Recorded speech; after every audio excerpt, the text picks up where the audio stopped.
Thank you for listening to the Wednesday in the Word podcast. I'm Chrisan Murata. Today, our guest Ed Scully will be teaching on how to share the Psalms with others.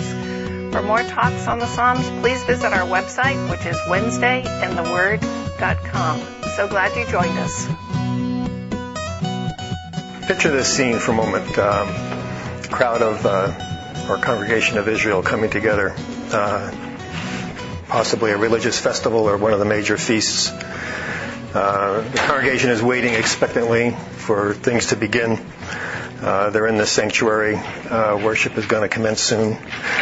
A priest or musician rises, perhaps the director of music, summons the people to sing, summons the music to begin. And we read in Psalm 81, "Sing for joy to our God, our strength. Shout aloud to the God of Jacob. Begin the music, strike the tambourine. Play the melodious harp and lyre. Sound the ram's horn at the new moon. And when the moon is full on the day of our feast, this is the decree for Israel, an ordinance of the God of Jacob." So begins Psalm 81. The stage is set. You have this sense that something big is going to happen, something major, and indeed it is. God is going to speak in this psalm. And this is really what our topic is about today, setting a stage for God to speak. It's as teachers, what do we want to do? How are we going to enter and get people's attention and say, now, focus your attention on what is going to happen, and it's God that's going to be doing the speaking. So it's how do we prepare our message for the people, and how do we prepare people for the message? More accurately, how might you might allow God to use us to do these things?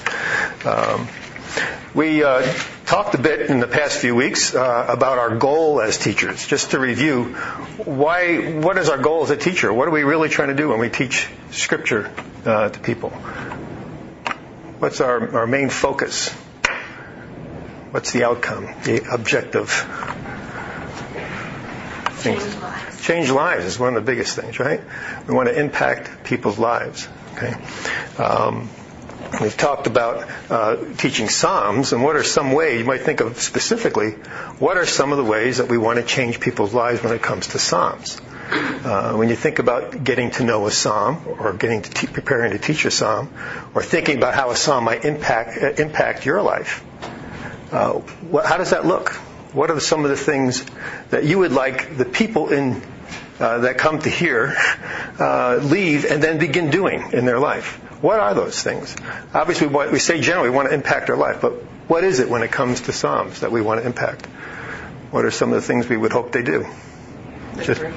Pardon me? The prayer life. Okay, the prayer life. That's what it tries. So it might be doing something more prayer, or even praying the Psalms, or learning more about the Psalms. What else that they would do? So praying is one.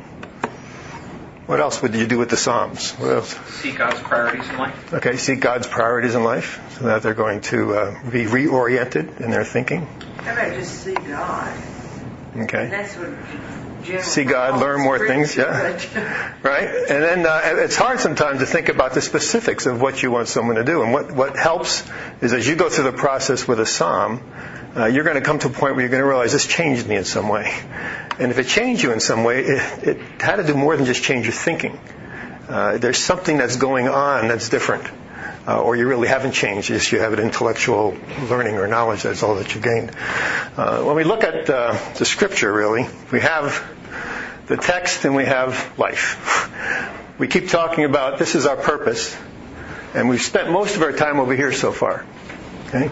We've talked about how we interpret the text, how we can make it real to our life and things. But we've been talking a lot here. What's the difference between a theologian and a teacher? Where is a theologian sitting all the time? In the text. Okay, studying the text. I always wonder, how can you be a theologian and not, a Christian? But you can be. It doesn't really have to affect your life. You can be over here intellectualizing about Scripture all the time, right? And some of us, when we teach, this is what we like. We like the information. We like to discuss it. We want to learn a lot of things, a lot of information.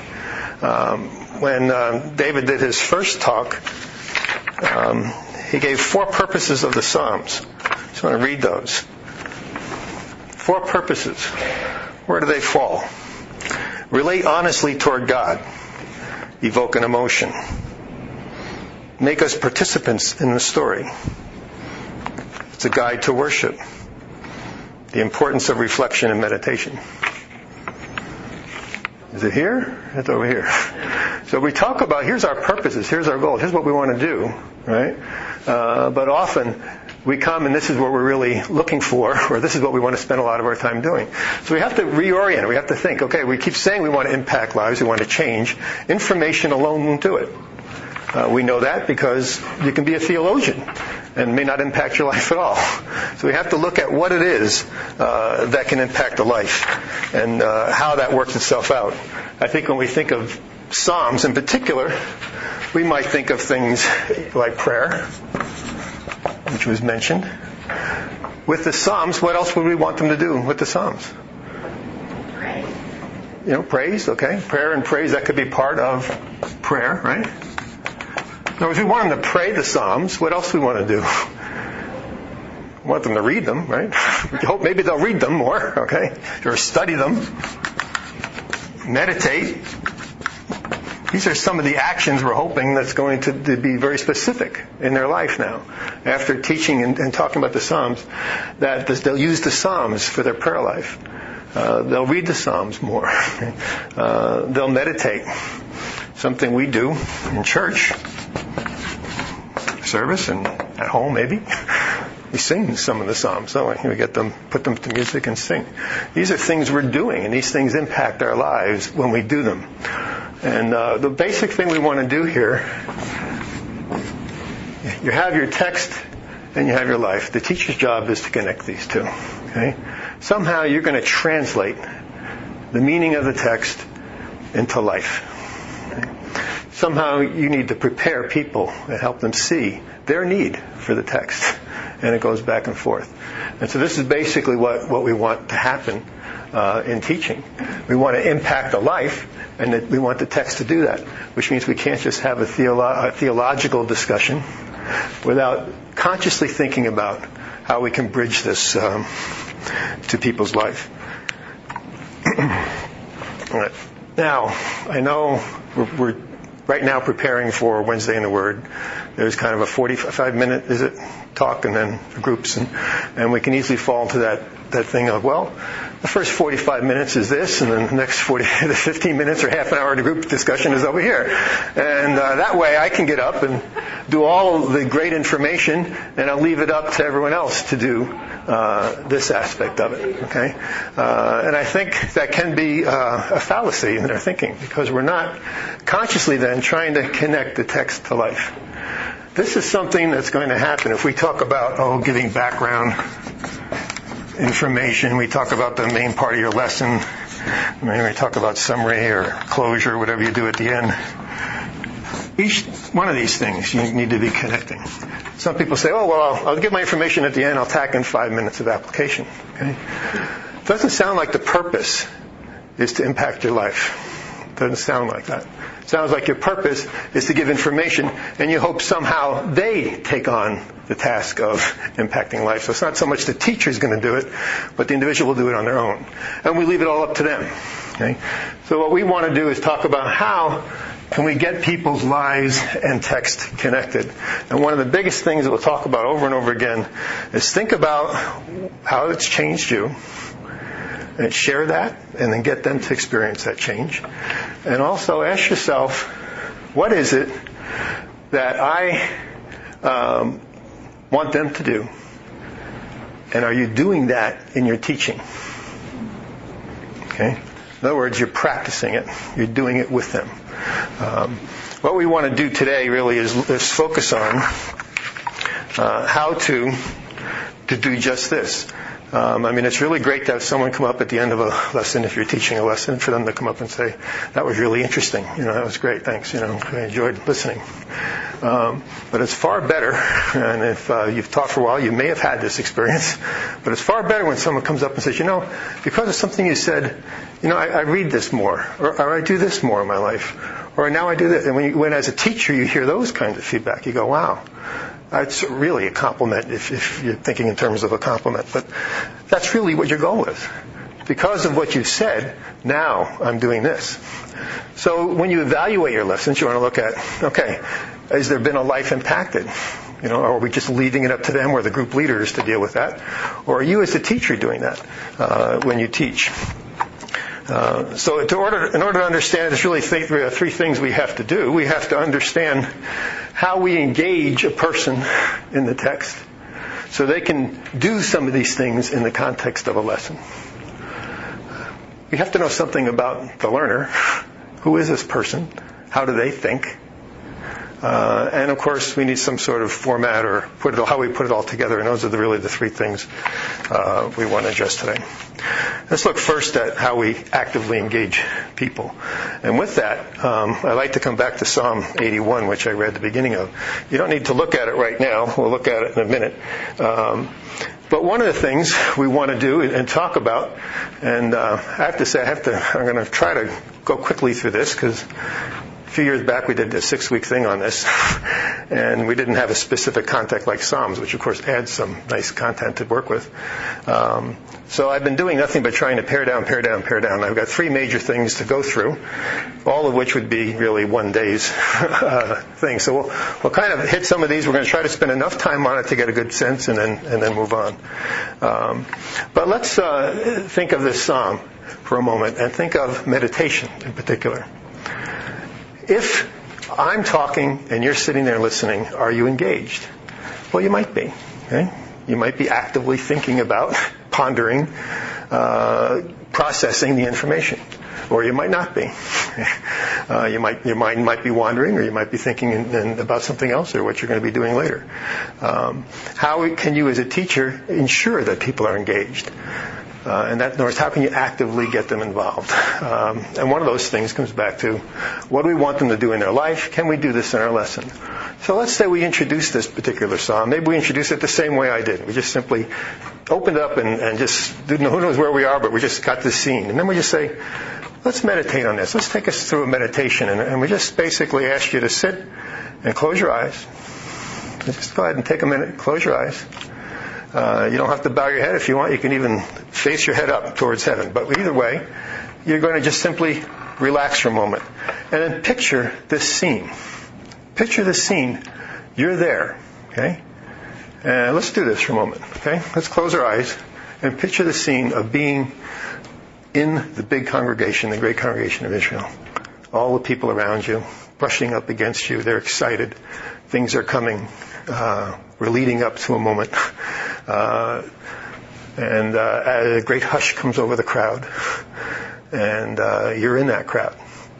And a musician or a priest stands up and starts the music. And now you hear the harps and the lyres playing. You can hear that tambourine beat. You hear it? Okay? In your mind. It's coming. And it's all building, this crescendo, leading to something great. Something's going to happen. And then God speaks. And as soon as he does, there's this hush. And suddenly it's like it's just you and God. And he's talking to you. You're going to ponder each phrase he says. Here are some of his phrases. Meditate on them. Picture something in your life that this reminds you of. Or create an image of this happening. Here's what he says in Psalm 81. I removed the burden from your shoulders.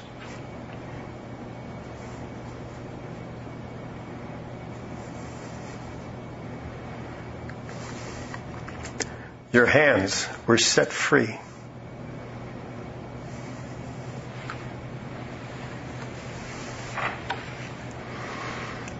In your distress you called, and I rescued you.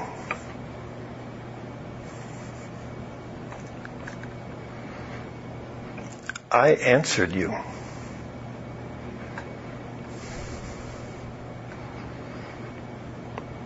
If you would but listen to me.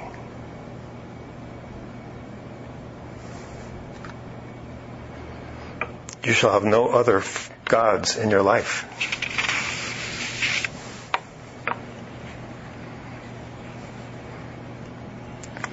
I am the Lord your God.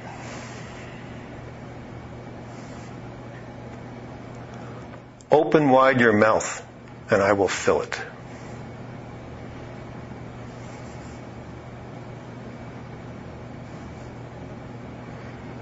but you would not listen to me.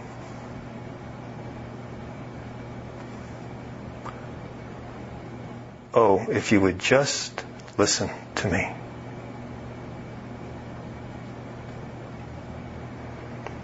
Will you follow me now?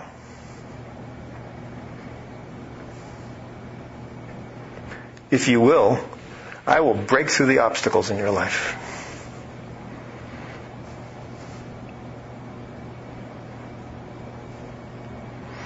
Those who hate me will be punished forever.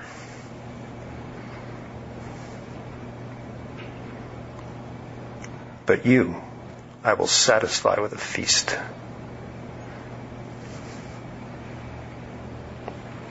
Okay.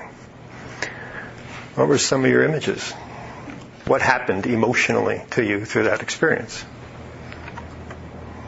What was that like? You experienced it, not me, so you have to tell me. Well, one time I felt sad. Okay. The part about, what was it about? Not listening to me. Right. I was, in there, and then that, and I thought, how sad. Yeah. Because we've all done that at times. Right. And then to open the mouth took me to a completely different thing. Recently, when I was at my parents', there was a cardinal's nest right outside one of their windows, and there was one baby bird.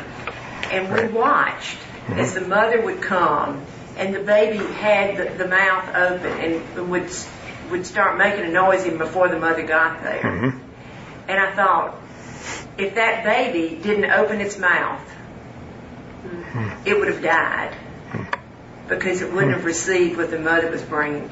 And at one point we thought the baby was too big for the nest and was going to fall out, and the father came and pushed it down. So I thought about that bird. Good images. What else? Others? Or emotions? Doesn't have to be a picture. Might be a picture like that suddenly comes to mind. I'm very active as a chairperson for the Good News Jail Ministry. Mm-hmm. And we just recently had our banquet, which financially was not where it needed to be. And when you started saying, I'll take your burden. First line, yeah. You're right, Lord, it's not my job. It's your job. All I have to do is obey. Then when we got to the part where you said, listen, but you won't listen. And I thought, do I always understand what you're saying? I mean, sometimes it's so hard to really exactly know what he is saying. Mm-hmm. Is it because I'm lazy and don't want to do it, or is it because he's telling me not to do it? Right. Mm-hmm. Good. Excellent. So there's sections in there that troubled you. There's sections that gave you relief or peace. Different emotions. Anything else? Anybody else? How long does that take to do?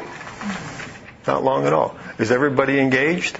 Well, yes, they may be sleeping. They might not be engaged. But nevertheless, the more we do this, if this is something we want them to do with the Psalms, why don't we do it when we teach? It only takes a minute or two, right? And we just simply get them to meditate on it, picture themselves being there. Now, if we actually look at Psalm 81, you'll see I changed some of the words. I made it more personal. It was always about they or they have not listened to me, that kind of thing. And I just changed it to make it personal because I want the person to experience the Psalm themselves as if they're there. Okay? How did it hit you? And you go through kind of the role of the emotions. We were kind of built up that God's going to speak, something's great going to happen. And sometimes we just think this is going to be a great song on the mountaintop. It's going to be a lot of praise. But Psalms many times are in our face with like a mirror, saying, well, wait a minute, things aren't all that great. And it focuses on us. So again, when we look at Psalm 81 as just one example, this was one of the covenant psalms, I believe, according to Bill Wilder when he gave out his sheet there, and about talking about a relationship. Really, he's going through what has happened with the people of Israel and how they have rejected him. Now, of course, this is a feast. This was a feast day.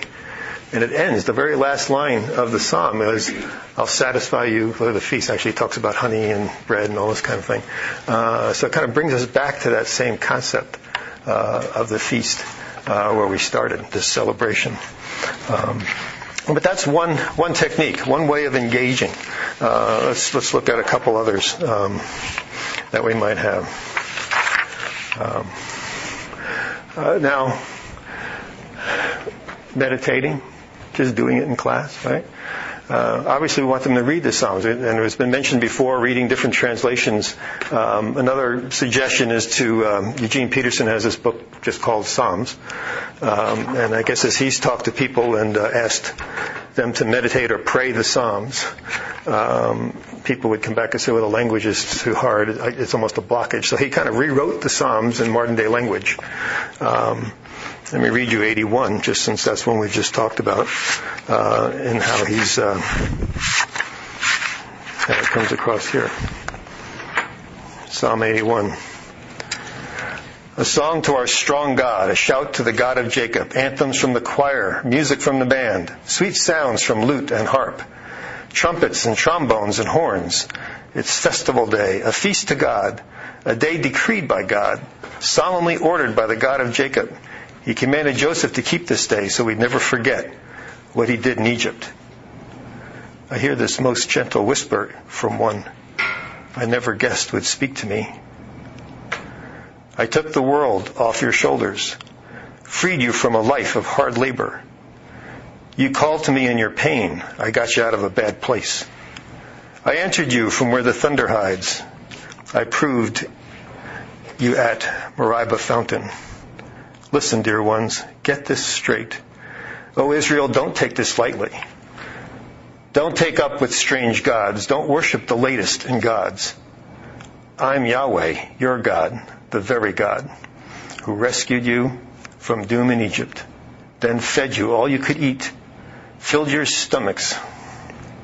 But my people didn't listen. Israel paid no attention. So I let go of the reins and told them, run, do it your own way. Oh, dear people, will you listen to me now? Israel, will you follow my map? I will make short work of your enemies, give your foes the back of my hand. I'll send Yahweh haters cringing like dogs, never to be heard from again. You'll feast on my fresh-baked bread, spread with butter and rock pure honey. If you take a quick look at Psalm 81, you'll see, of course, what the regular language of that is. But sometimes just a fresher way to look at it, too. And again, these readings can be done from different people in your group, just getting them to read them. Reader's theater. Okay, we want people to read Psalms, get into rhythm. Okay, Reader's theater is just a technique where you can talk about or arrange different people to read different parts of a pattern. We'll take a look at Psalm 19 for a moment. Psalm 19.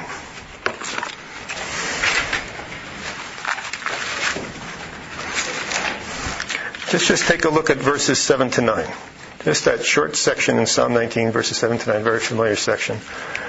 A reader's theater would work like this. You'd have different groups reading different parts. And it works really well when you have either a parallelism or kind of two parts to a verse, and like these are structured.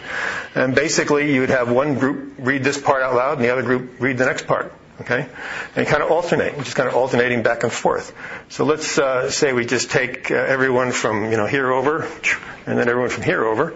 And we'll start with this group, and just reading the very first part of that, verse 7. And the law of the Lord is perfect. And then the other group would read, reviving the soul. This group over here would then read the statutes of the Lord, okay? And back and forth. Let's just try that for a moment, okay? Starting with the first group. Okay, that's a good question. What do we have? I got the New King James. New King James. Okay. That one I should have copied this and handed it out. I should have put it on overhead. Wish I had an opaque, I could stick it on there. Oh well, we'll just try it anyways. Read it in your own words and see how it comes out. It'll be interesting to hear. Was it verse 7 and 8? Verse 7, 8, and 9. Those three, okay? Let's start anyway. Just read your version. Ready? Over here first. The law of the Lord is perfect. Revive. No, over here. Converting the soul. Converted. Good. Next. The statutes of the Lord are trustworthy. Sure. Make wise simple. The precepts of the Lord are right. Rejoicing of heart. The commandments of the Lord are radiant. Giving light to the eyes. The fear of the Lord is good. Enduring Enduring forever. The ordinances of the Lord are sure. And all All right. Obviously, you want the same thing. So you either put it up or you get it copied. But the idea is that getting the group engaged and psalms that have those patterns. Just take a quick look at Psalm 136. Anyone know the refrain in 136? This one works well with a reader's theater idea as well. His mercy endures forever, or His love endures forever, whatever it might be. Okay.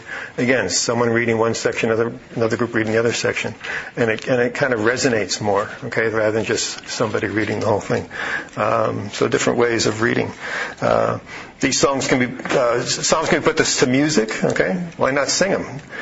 I think this one was. I mean, you look at that first couple verses there, sounds like the words of the song. Give thanks to the Lord for He is good. His love endures forever, right? And I think those are actually the words of the song. Michael W. Smith has got a lot of these that he's put to music. Maybe bring one in, okay, and play for music, okay, and let them hear this, see how it comes out. Okay, singing, meditating, reading. How about praying? Not easy if it's a different language. You're not used to the language. You might use it into more contemporary language. But let's look at Psalm 13 for a moment as a prayer. I picked a short one here.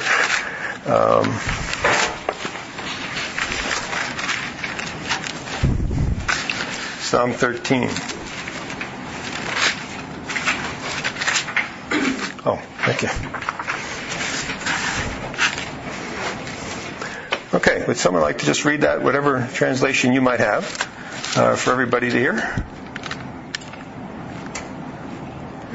How long, O Lord, will you forget me forever? How long will you hide your face from me? How long shall I take counsel in my soul, having sorrow in my heart daily? How long will my enemy be exalted over me? Consider and hear me, O Lord my God. Enlighten my eyes, lest I sleep the sleep of death. Lest my enemies say, I have prevailed against him. Lest those who trouble me rejoice and be moved. But I have trusted in your mercy. My heart shall rejoice in your salvation. I will sing to the Lord, because he has dealt bountifully with me. Okay, now you could take a psalm like that and have people pray it. But let's suppose we take everyone back to a moment in your life where you had suffering, or when you might have felt this way, felt actually that God didn't seem to be acting in your life, and you needed Him. How long must I wrestle my thoughts every day and triumph? And then moving into, but I will trust in your unfailing love. And supposing we just say, let's alter the words personally for you a minute. Take a pencil, and maybe we rewrite this for yourself. Okay? Take a minute and just think about that. And maybe just take one of those sentences and how you might substitute some words to make it personal for you. Okay? Just look through the psalm. What might be a verse that you might reword because this is how you felt?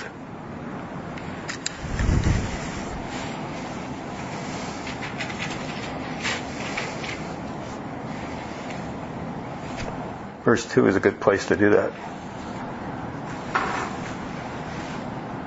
Any thoughts?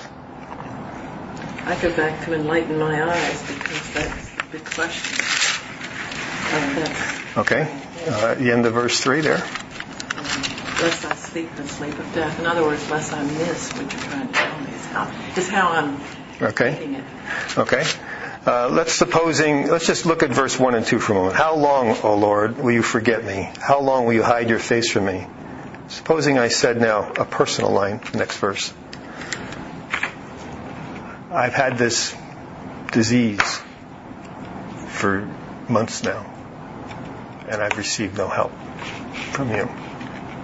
And then go on with the verse. Just substituting something in to feel the pain and to share in the lament, okay? To make it yours. Things like that. So another way of praying the psalm. So it's one thing to pray verbatim, and then also, if this is going to be our instruction on how we pray, then why not in our group do some things where, okay, have everybody write something down. I'd like you to take this lament. Here's the form of a lament. Write your own psalm.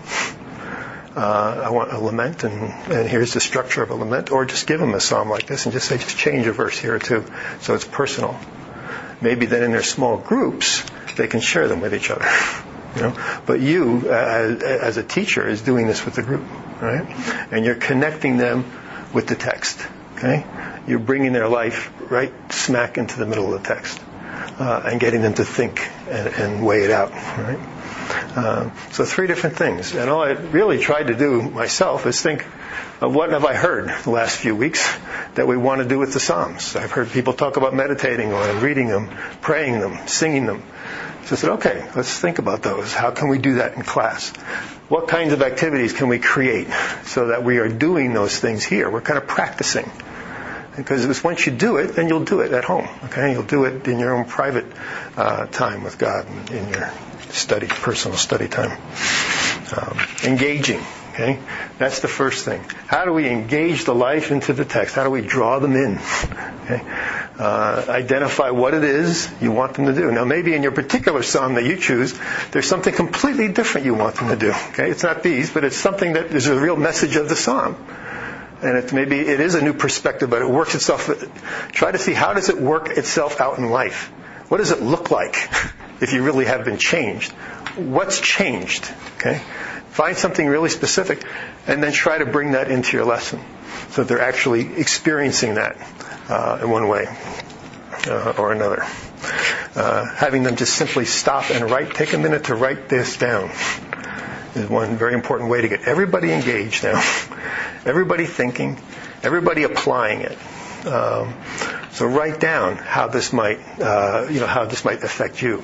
Put in your own sorrow or lament in verse 2. And then maybe do the same thing in verse 5 or 6, where you are now trusting in God. Rewrite that in your words and how you're going to deal with the sorrow or suffering that you're going through. Okay. All different things that ways to engage. Okay, that's the first of 3 that we want to do this morning. Second thing I want to look at is, any comment on that or other ideas? What are the things you're thinking about that? Here's a way of engaging somebody in the text. I just picked a couple. Yeah, Dave. I was thinking if there's a lot of the Psalms talk about your enemies, people who have trouble getting along with. Right. And deal with them. I was just thinking we could easily stop and have them think of the person they're having trouble dealing with. Right. And apply this psalm as the teaching goes on to that situation. Right, and you can put the name in the psalm for that matter. Or at least an initial. Yeah. Well, if they're sharing it or something else. Otherwise, no name. Very good. Yeah, it's just a matter of thinking about it, right? It's just a matter of coming up to terms with how will this relate to me? We want to get away from the general into the specific. We tend to talk about it needs to impact your life and apply it to your life, and when you're suffering, do this. But now get specific and get them to think of, okay, here's a case where I have suffered, or here's a case where I've had a difficulty with an interaction with somebody, and let me use this psalm to help me work through that. That's the goal. That's what we're trying to do. Okay, let me get these passed out here. I've got some handouts on this actually, so I'll just pass it all around. What was the psalm that you had on that we sang? The first one? No, the reading alternate. We did. You mean the second? There was 136, which says "Love endures forever." No, the other one. 19. That was 19, Psalm 19 with the statutes and okay.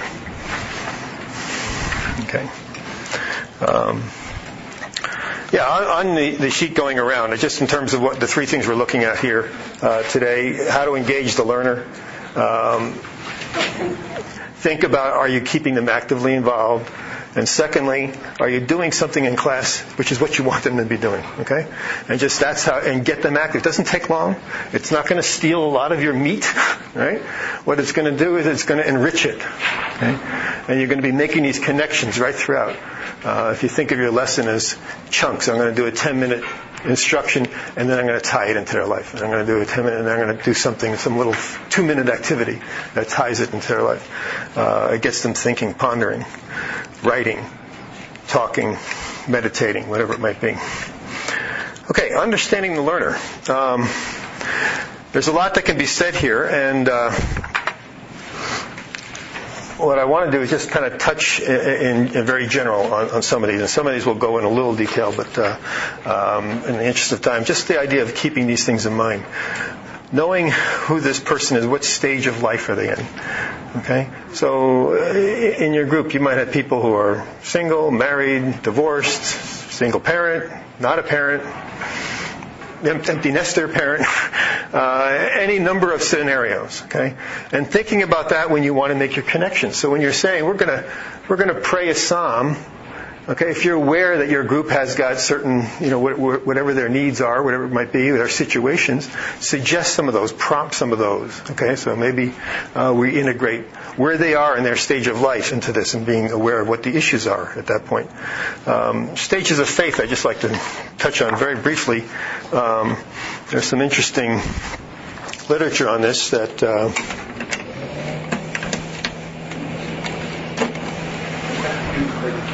okay.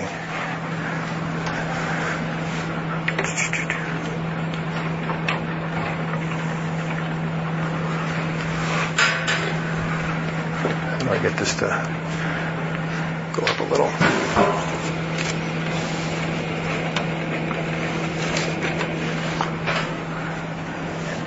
I don't want to be in the way here, but can you see? Okay. Fowler did, that's great, study with, not a study, but so much in terms of research on what are the stages, came up with 6 stages of faith development. This is an important one just to think about in terms of the people in your group, because people are going to be in different places in terms of their spiritual maturity. Now, the first 2 stages that he had here relate more to children, where parents are the primary caregivers, and that's pretty much all that they're talking about or dealing with.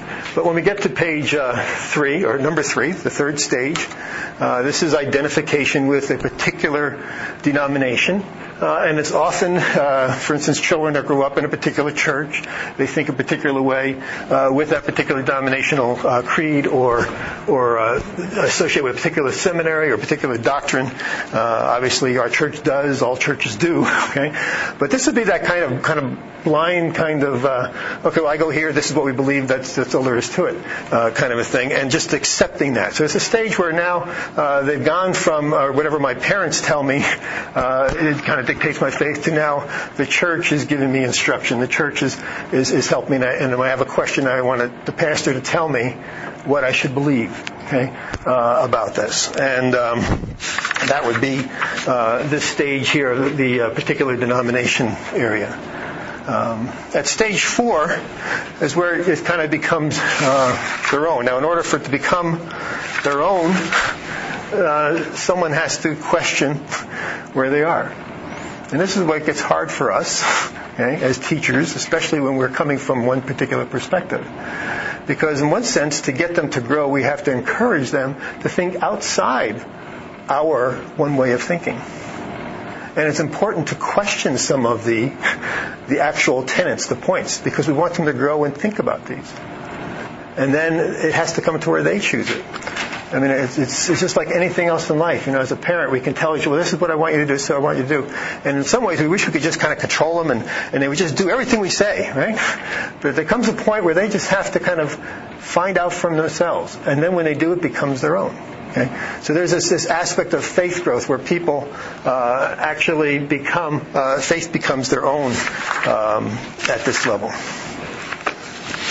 Here's my... This is often begins around age 17 and right up through adult. Investigating faith on their own begins that process of examining your faith, making those questions. People here take their faith very seriously. It's not just I go to this church, so therefore I'm a whatever, Lutheran or whatever it might be. They can stand on their own, their faith. Many adults, that's as far as they get, which is good. I mean, their faith is their own, and they have accepted this and are pursued it. They don't necessarily resolve certain tensions, but this is where they are. Often it's the tensions that cause us to push a little harder, because just that doesn't necessarily answer these things. Stage 5, usually associated with more middle age on a maturing Christian. This idea that all truth is God's truth. No denomination, no church, no theological creed has all the answers exactly right. Okay? There might be some better than others, and good ways of looking at it, not good ways of looking at it, or better ways of looking at it. But this idea that it's God's truth, and if it's true, it belongs to God. And this is taking us beyond being I'm of this theological persuasion to these are the things that I really find dear or hold dear in this theological persuasion. But I might have this point where I differ, because I'm finding, there's just some other areas here that don't speak to that. It might be that you adhere completely to a theology. You don't have to have differences. But it's not that your motivation is what the denomination is saying. Your motivation now is God's truth, God's word, and this is where I'm going with this. This is a very high level of maturity. The last one, Fowler says, you don't see too often. This is that kind of communion with God stage, where somebody's basically in this deep, joyous communion with God. They're beyond analyzing and theologizing. It's basically communion. They've reached a whole different state, and you might think of different people in the Bible who may have reached that particular level that we might admire. Or look to. Ultimate truth and ultimate reality are known not just through the mediation of Scripture, but also through direct experiences with God at this level. Right. So it's one that where we're going. But the purpose here is to look in terms of you want people to move in this direction. Okay? So as you're teaching and as you're talking about things, and people raise a question, well, what does the church believe on this point? And you want to answer the question, this is what the church believes on that point. But you also want to leave some things open-ended so that people will realize, I have to pursue this thinking on my own. So maybe it's, read this book. Here's a good approach to this. Or here's 3 different views on that. And I think that's something that's just a very healthy way to do it. Sometimes it's difficult because there's a risk. The risk is they might decide, no, I don't think I agree with that. Right? And particularly in a denominational situation, we're wanting them to adhere to a certain doctrine. Right? But if it's not their own, what good is it? Okay, so it's a matter of bringing that out and taking that risk with them on those things. So those are stages of faith, and that's something that you want to keep in mind as you are teaching as well, in terms of understanding where people are. I mentioned also here moral development. I won't say too much there, with the exception that the studies on women in particular found that 2 significant differences between men and women. The women described themselves in the context of their relationships in terms of what's right and wrong. In other words, if it was hurting somebody, then there was something wrong with it. Or if it hurt the relationship, then there was something wrong with the behavior in terms of what's right and wrong. The understanding of morality was rooted in a sense of responsibility to care for people. And many times men were more abstract. It didn't matter. And they were looking at more just these principles kind of thing. So they tend to be more rooted in that situation. So what you have there is at an early level of moral development, you're basically self-centered, and if you're cared for, your needs are cared for, you're happy. But with maturity, you get to a point where it's a matter of being good, caring for others, self-sacrifice. So rather than self-centered, it becomes self-sacrifice.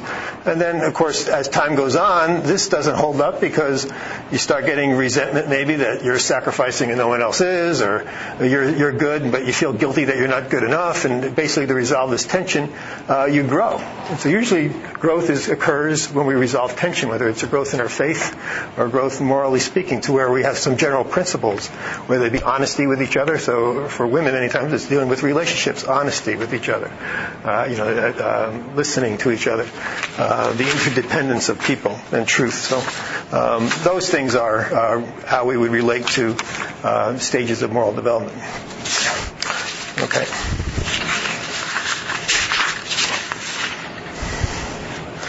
Let me touch on quickly. I'm just going to go down these very quickly, but it's the... Yeah, let's have a quick question. Yeah.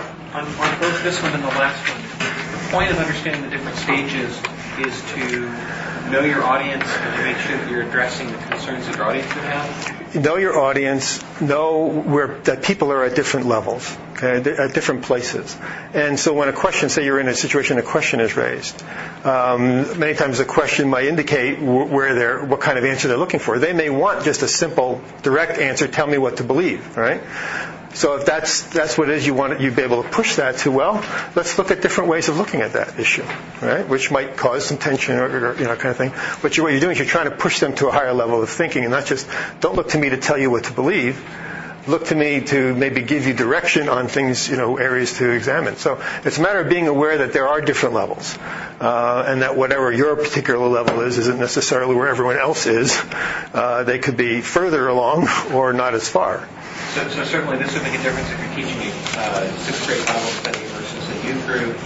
Yes. Between whether you're teaching a women's Bible and the kinds of questions and issues that they're going to have, how they evaluate right and wrong. So for the person in the middle stages of moral development, if it's the consequences many times. So if you can get away with it, it's okay. And, of course, many adults never get out of that way of thinking. It's just a matter of what can I get away with in life, right? But as they grow, well, no, it doesn't matter whether they get away with it. There's a right and wrong either way, even if nobody knows kind of thing. That's a higher level. And so it kind of tells you where people are. And there are adults who are at all these levels, self-absorbed adults who are still at level 1, just as long as I'm taking care of me first. And we promote that in our society, really, is that perspective. So you're aware of that perspective, that's actually a way of looking at that moral thinking. And you want to push ahead on that. So if you see something that way, well, this is how I look at it. If that doesn't please me, then I'm not interested. All right, so let's examine that. Let's see if we can't push that up the scale kind of thing. It's understanding that these are all factors that contribute to impacting a life. Okay? If we're talking about we want to impact a life, we can say, well, what does this have to do with the text? Well, what it has to do with is this over here. It has to do with, are we developing in faith? Are we growing in our faith? That is one of the things we want to do. So what does that mean? How do we grow in faith? What happens when a person grows in faith? What do they become? And so these are just ways of looking at that to help us with it.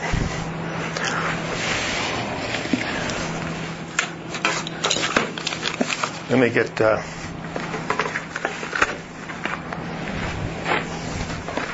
one other perspective, and that's types of learners.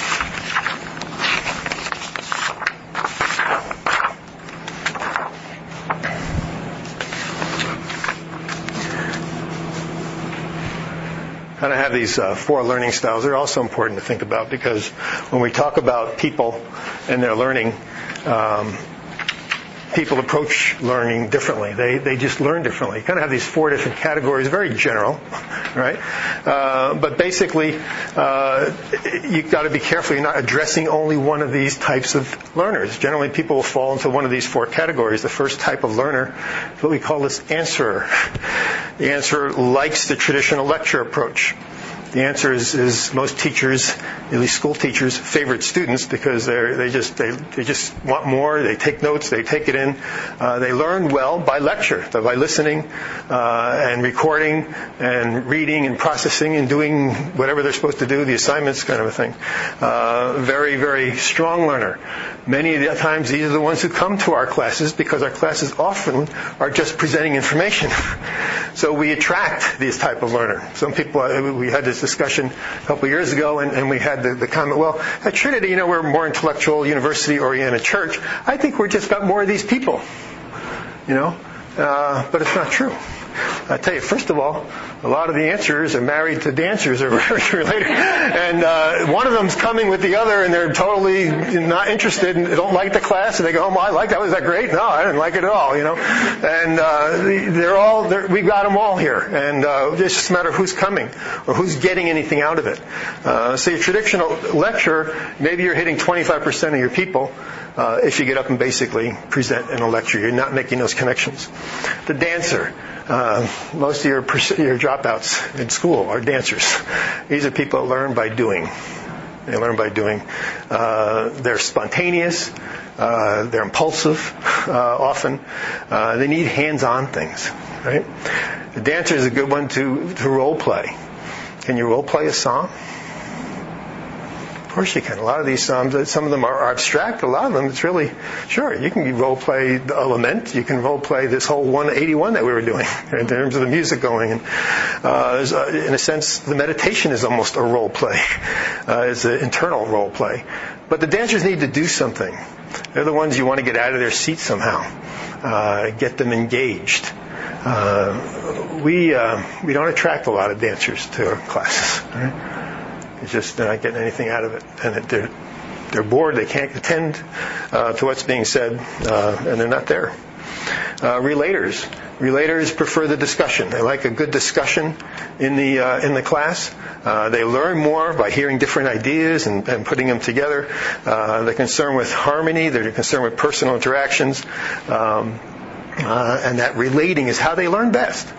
They learn more when the teacher gets off the topic and we get into this discussion than they do when the teacher's presenting information. Okay? Because there's just this.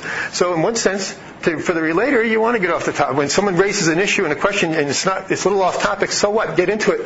You're going to really relate. The only relators will be really listening and learning a lot. Just tie that into as best you can to what you're discussing. The debater is a highly motivated learner. He wants to learn just because he wants to know. The debater works well independently. These people usually are the ones that raise questions, analyze a lot, give me information. They're going to approach learning by a highly debative kind of style. They like to get one-on-one with somebody and discuss this issue down to the nth degree kind of thing. Different learning styles. If we have them all there, when we plan a lesson, we have to think of, am I appealing only to answers? What about the dancers in my crowd? A good example of the dancer, a few years back, I did a class with the youth group on C.S. Lewis's Great Divorce. And in his Great Divorce, if you're familiar with the story, basically there's a line of people waiting to get on the bus in hell to go up to heaven. And Lewis is on the line, the author. And he goes up and he kind of overhears different conversations. And when he gets to heaven, they're at the very fringe of heaven, because their bodies couldn't stand to walk on the grass. So they have to be at the very edge of heaven. But they all start meeting people that come to meet them to kind of persuade them to, change and stay. To stay. It's going to be hard, but stay. Anyways, each one of these scenes, he meets somebody, okay, and they discuss these. As this discussion, that gives you tremendous theological insight as well as personal insight into how we think and how we can be misled in our thinking. But I thought these would be great little skits to do. Okay? It's interesting because it isn't necessarily your best student that's jumping up and saying, I'll do it. But and I always wonder, I'm not the one that wants to get up and do a skit in front of a group, So I wouldn't do it. Am I going to get any volunteers, But at the time it was Randy Drawn that was here, and he assured me, I can just see the kids. I know the kids will just love this, So I said, okay, and I'll do this. And so I said I need some volunteers. I had the scripts all ready. And bang, there'd be 1, 2, 3, 4. And I remember Randy telling me later, I can't believe, it was so nice to see these are the kids that they're never involved in anything, they're never discussing the things. They kind of come, because they're brought, but now they were involved. And they were the dancers, they needed to be involved in some way. So keep that in mind as you look and think about how do I reach people like that. The relators, certainly in the discussion, you have discussion groups in your sessions already, so you're built in there for that person as well. And the debater in terms of raising the issues and the analyzing. So four ways of learning, really, different learning styles that can occur. Okay, we're going to stop there with that part and go on to our third section here. On your sheet, I mentioned not only 4 types of learners, but processing differences. And that's really just rooted in multiple intelligence theory that talks about, rather than 2 types of intelligences, which is generally how we test intelligence. We test linguistic ability, we test mathematical ability. There's really just 2 of about 8 different types of intelligences. And when you understand the different intelligences, you can think about different strategies. Matter of fact, I brought a handout on this that I just give out, I think, rather than cover.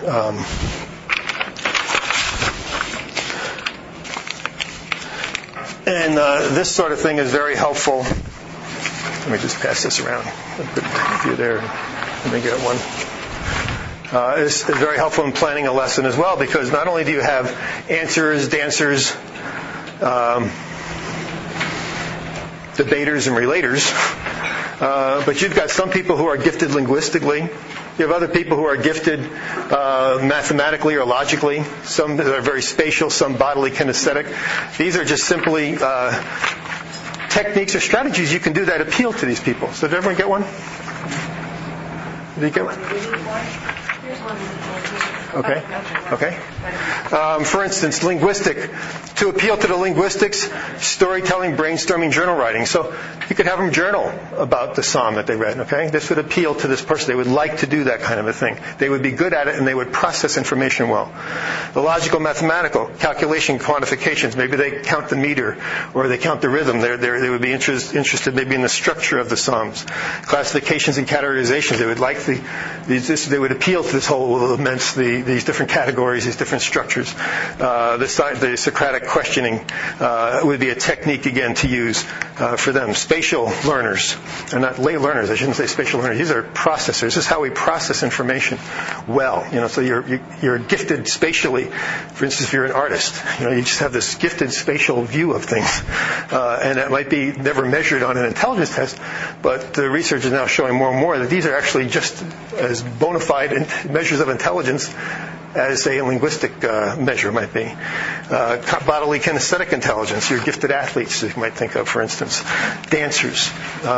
You could dance a song. Okay? So there's different ways. There's a way to express this psalm in dance. Which of our 4 learners are we going to appeal to? The dancer, obviously, right? I mean, he'd love to get up and somehow be able to express that way. Don't go by what you would like, all right? Because you have your own set of strengths and weaknesses. What do we do as teachers? Our strengths become our weaknesses, right? So if I'm a relator, that's my teaching style. We're discussing everything, we relate, and I'm reaching all the relators, but that's about it.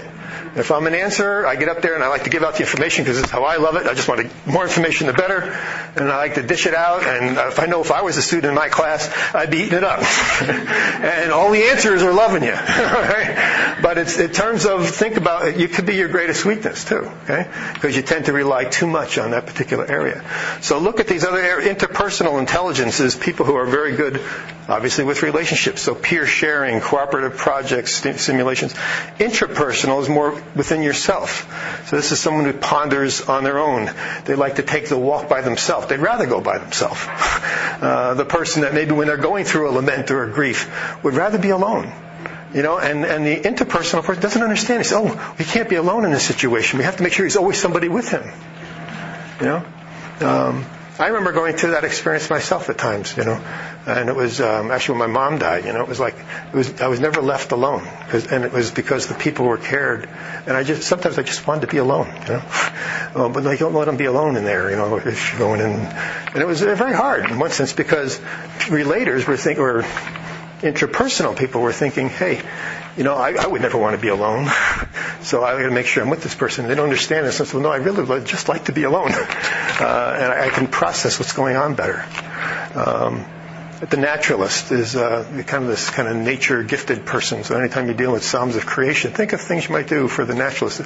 These are people who just have a knack for it's like that green thumb, We don't know what it is, but for some reason there's that part of the brain where people have this knack for things with nature, or even plant identification. They may not know the vocabulary because they haven't had the education, but they just recognize, I know that's the same tree that's in the backyard at so-and-so's place, or I recognize that blossom, or they see it in a print and they say, that's the blossom that's in my garden.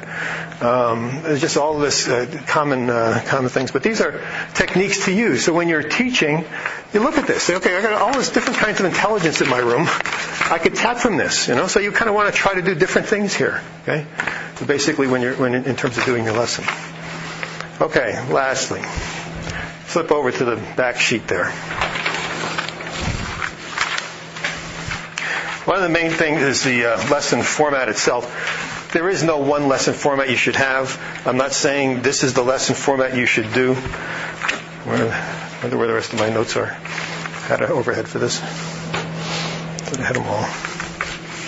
Oh, here they are. I was going to talk a little bit about research on women, but the main thrust of it is connecting experience is a big thing for everybody, and it really came out with women. If you start your lesson with some sort of emotional connection or personal connection, better than emotional connection, this is on that second sheet of your handout. Well, it's on the first sheet as well. I put a little time schedule there in terms of how many minutes you might spend on each of these. But starting with a personal connection, you'll see this chart on the back. That second sheet, you'll see this chart. Basically, I just kind of put parts of this lesson into this chart of how we think of the text in our life, and basically laid out a reference guide for when you're planning a lesson kind of thing, right? So if you want to start with that says emotional, but I like the word personal connection better.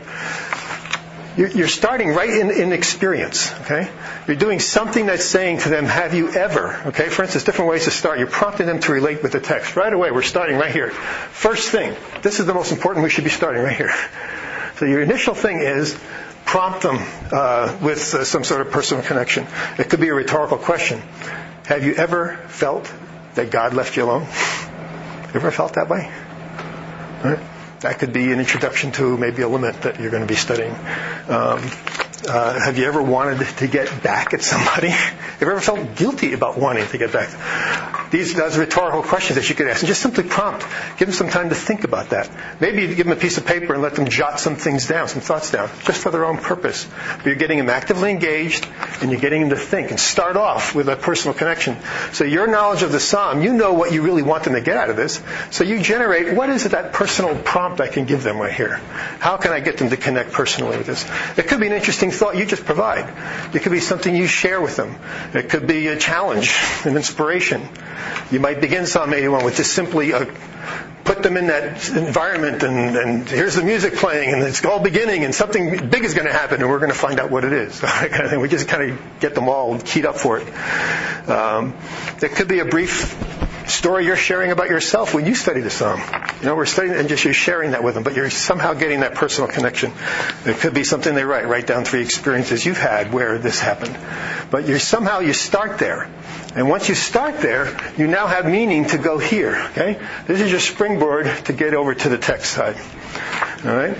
You would need to supply your background information. And all I did on this side is I took everything from the last few lessons and I kind of jotted down. Okay? Just for a reference sheet here.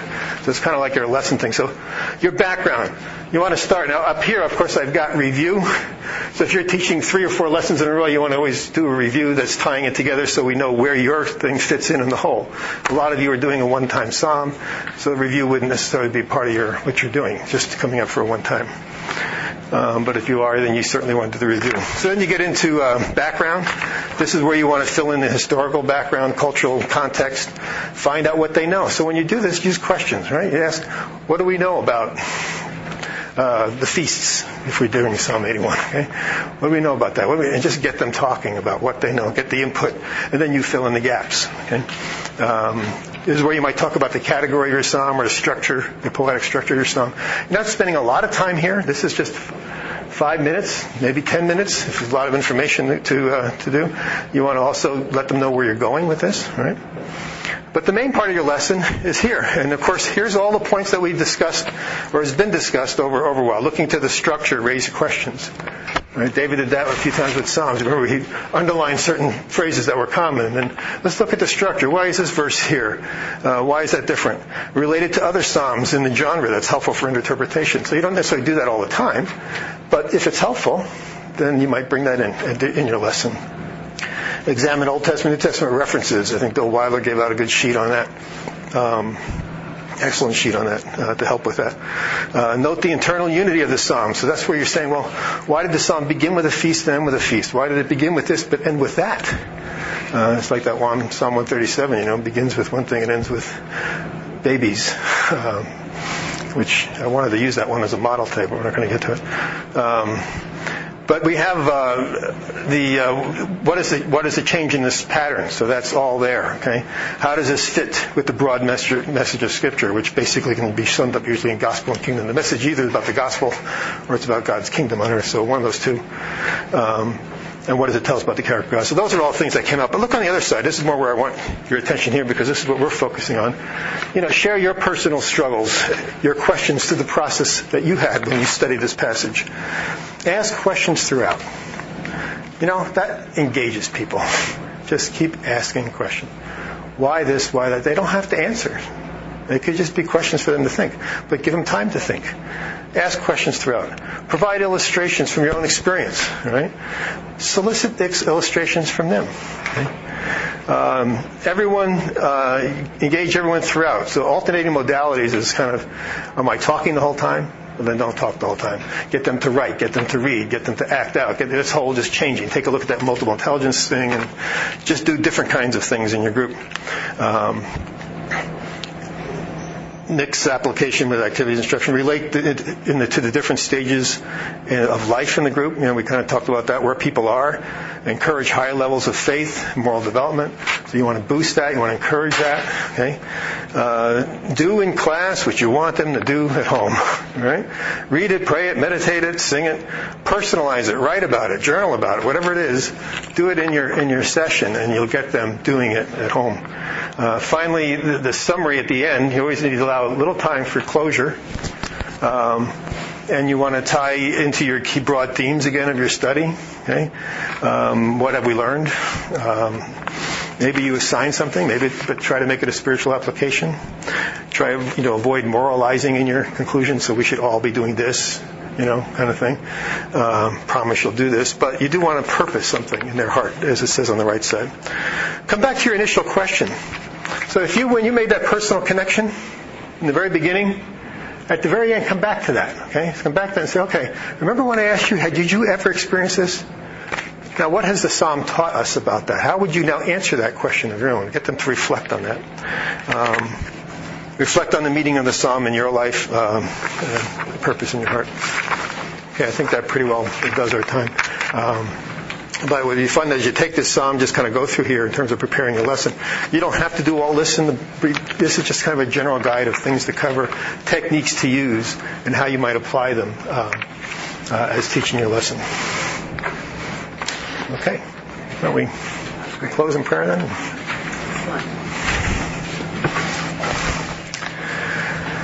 Let's pray. Lord Jesus, we thank you so much for the opportunity just to study your word. And Lord, for the opportunity also to share it with others, to be your channel, to speak to others. Speak to us, Lord, through this process. And as we go forward in this, Lord, we ask that our lives will be enriched and we will be changed in what we do, that we will listen to you, that we will follow you. In thy name we pray. Amen.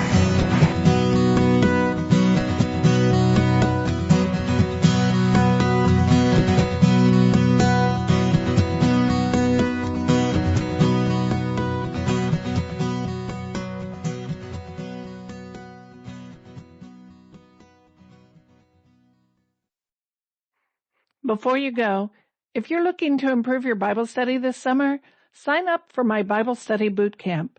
It's a free 7-day email course you can work through at the beach, on a road trip, or from your back porch.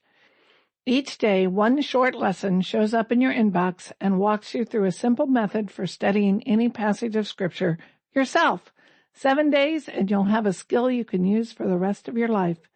Sign up for free at wednesdayintheword.com/bootcamp or click the link below this podcast. Thanks for listening.